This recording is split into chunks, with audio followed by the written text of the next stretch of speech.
ಭಾಳ ದಿವಸದಿಂದ ತಮ್ಗೆ ಗೊತ್ತಿದ್ದಾಗೆ ಪರಪ್ಪನ ಅಗ್ರಹಾರ ಜೈಲಿನಲ್ಲಿ ರಾಜ್ಯದ ಅನೇಕ ಜೈಲುಗಳಲ್ಲಿ ಅವರು ಗಾಂಜಾ ಸಪ್ಲೈ ಮಾಡ್ತಾಯಿದ್ರು, ಮೊಬೈಲ್ ಕೊಡ್ತಾಯಿದ್ರು. ಈ ರೀತಿ ಅನೇಕ ವಿಚಾರಗಳು ಸರ್ಕಾರದ ಗಮನಕ್ಕೂ ಬಂದಿತ್ತು. ಆ ಸಂದರ್ಭದಲ್ಲಿ ನಾವು ಒಬ್ಬ ಹಿರಿಯ ಅಧಿಕಾರಿಗಳನ್ನು ನೇಮಕ ಮಾಡೋದರ ಮೂಲಕ ಇದನ್ನೆಲ್ಲ ಹತ್ತಿಕ್ಕಬೇಕು.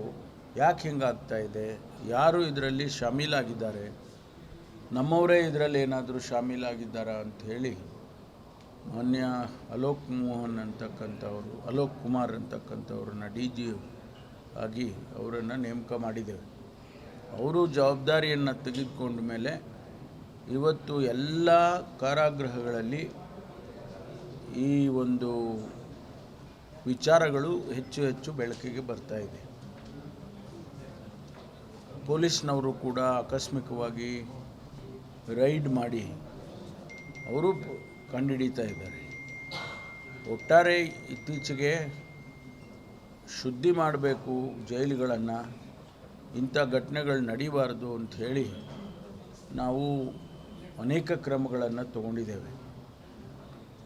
ಉದಾಹರಣೆಗೆ ಹೆಡ್ ಕ್ವಾರ್ಟರ್ಸ್ನಲ್ಲಿ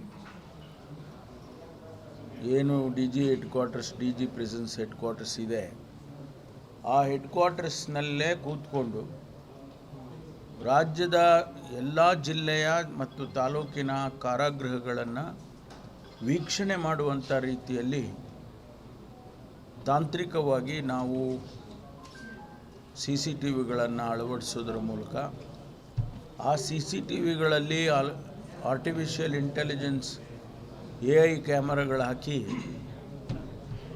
ಶಬ್ದ ಕೂಡ ಬರುತ್ತೆ. ಅಂದರೆ ಅವರುಗಳು ಮಾತನಾಡೋದು ಕೂಡ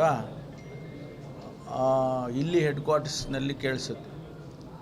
ಆ ರೀತಿ ಹೊಸ ಬದಲಾವಣೆಗಳನ್ನು ತರೋದ್ರ ಮೂಲಕ ಇವತ್ತು ನಾವು ಇವೆಲ್ಲವನ್ನು ಹತ್ತಿಕ್ಕುವಂಥ ಪ್ರಯತ್ನ ಮಾಡ್ತಾ ಇದ್ದೇವೆ. ಹಾಗಾಗಿ ನಮಗೆ ಹೊರಗಿನ ಪ್ರಪಂಚದವ್ರಿಗೆ ಏನು ಕಾಣಿಸ್ತಾ ಇದೆ ಅಂತ ಹೇಳಿದರೆ ಇವರೆಲ್ಲ ಈಗ ಮಾಡ್ತಾ ಇದ್ದಾರೆ ಅಂತೇಳಿ ನಾವು ಅದನ್ನು ಹಿಡಿಯುವಂಥ ಪ್ರಯತ್ನ ಮಾಡಿ ನಿಲ್ಲಿಸೋದಕ್ಕೆ ಪ್ರಯತ್ನ ಮಾಡ್ತಾ ಇದ್ದೇವೆ. ಬೇರೆ ಉದ್ದೇಶದ್ದು ಏನೂ ಇಲ್ಲ. ಅದನ್ನು ನಿಲ್ಲಿಸ್ತೇವೆ.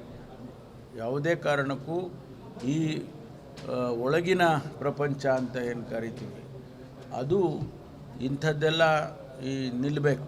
ಅದು ಗಾಂಜಾ ಇರ್ಬೋದು, ಯಾವುದೇ ಡ್ರಗ್ಸ್ ಇರ್ಬೋದು, ಚಾಕು ಚೂರಿ ಇರ್ಬೋದು, ಮೊಬೈಲ್ ಫೋನ್ ಇರ್ಬೋದು, ಇವೆಲ್ಲವನ್ನು ಕೂಡ ನಿಲ್ಲಿಸುವಂಥ ಪ್ರಯತ್ನ ಇದು ಆಗಿದೆ ಅಂತ ಹೇಳಿ ತಮ್ಮ ಗಮನಕ್ಕೆ ತರ್ತೇನೆ. ಅದಕ್ಕೋಸ್ಕರನೇ ಇದನ್ನು ಮಾಡ್ತಾ ಇರೋದು.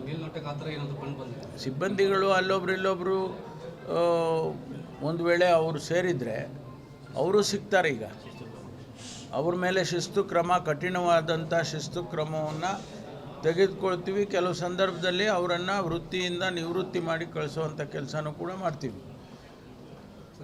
ಕಂಪಲ್ಸರಿಯಾಗಿ ಅವ್ರನ್ನ ರಿಟೈರ್ಡ್ ಮಾಡಿ ಅಥವಾ ಡಿಸ್ಮಿಸ್ ಮಾಡಿ ಕೆಲಸದಿಂದ ತೆಗೆದಾಕುವಂಥ ಕೆಲಸವನ್ನು ಕೂಡ ಮಾಡ್ತೀವಿ ಮುಂದೇನೂ ಕೂಡ.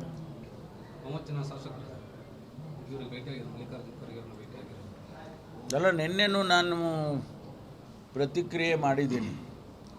ನಿನ್ನೆ ದಿವಸ ಕೂಡ ಯಾರು ಶಾಸಕರು ದೆಹಲಿಗೆ ಹೋಗಿದ್ದಾರೆ, 2 ಬಾರಿ 3 ಬಾರಿ ಗೆದ್ದಿರ್ತಕ್ಕಂಥ ಶಾಸಕರು ತಾವು ಸಚಿವರಾಗಬೇಕು ಅಂತ ಕೇಳೋದ್ರಲ್ಲಿ ಯಾವುದೇ ತಪ್ಪಿಲ್ಲ. ಆದರೆ ಇದನ್ನು ತೀರ್ಮಾನ ಮಾಡೋರು ನಮ್ಮ ಹೈಕಮಾಂಡಿನವರು. ಹಾಗಾಗಿ ಅವರು ಹೈಕಮಾಂಡಿನವರ ಹತ್ರ ಹೋಗಿ ಅವರ ಅಹವಾಲುಗಳನ್ನು ಹೇಳ್ಕೊಂಡಿದ್ದಾರೆ. ಅದರಲ್ಲಿ ಯಾವುದೇ ತಪ್ಪು ನನಗಂತೂ ಕಾಣಿಸ್ತಾ ಇಲ್ಲ. ಮಾನ್ಯ ಮುಖ್ಯಮಂತ್ರಿಗಳು, ಪ್ರದೇಶ ಕಾಂಗ್ರೆಸ್ ಸಮಿತಿಯ ಅಧ್ಯಕ್ಷರು ಮತ್ತು ನಮ್ಮ ಹೈಕಮಾಂಡ್ನವರು ಅವರು ತೀರ್ಮಾನಗಳನ್ನು ಮಾಡ್ತಾರೆ. ಮುಂದಿನ ದಿನದಲ್ಲಿ ಅದು ನಮ್ಮ ಸಂಪ್ರದಾಯ ಮತ್ತು ನಮ್ಮಲ್ಲಿರ್ತಕ್ಕಂಥ ಪದ್ಧತಿ. ಯಾರೇ ಲಾಬಿ ಮಾಡಿದರೂ ಕೂಡ ಅದು ಅಂತಿಮವಾಗಿ ಮುಖ್ಯಮಂತ್ರಿಗಳು, ಅಧ್ಯಕ್ಷರು, ನಮ್ಮ ಉಸ್ತುವಾರಿ ಪ್ರಧಾನ ಕಾರ್ಯದರ್ಶಿಗಳು ಇದೆಲ್ಲ ಆಗಿ ನಂತರ ಯಾರು ನಮ್ಮ ಆಲ್ ಇಂಡಿಯಾ ಅಖಿಲ ಭಾರತ ಸಮಿತಿಯ ಅಧ್ಯಕ್ಷರಿದ್ದಾರೆ ಅವರ ಜೊತೆ ಕೂತ್ಕೊಂಡು ಮಾತಾಡ್ತಾರೆ. ರಾಹುಲ್ ಗಾಂಧಿ ಅವರು, ಸೋನಿಯಾ ಗಾಂಧಿ ಅವರು ಇವರೆಲ್ಲರೂ ಕೂಡ ಸೇರಿ ಚರ್ಚೆ ಮಾಡಿ ನಂತರ ಅನುಮತಿಯನ್ನು ಕೊಡ್ತಾರೆ.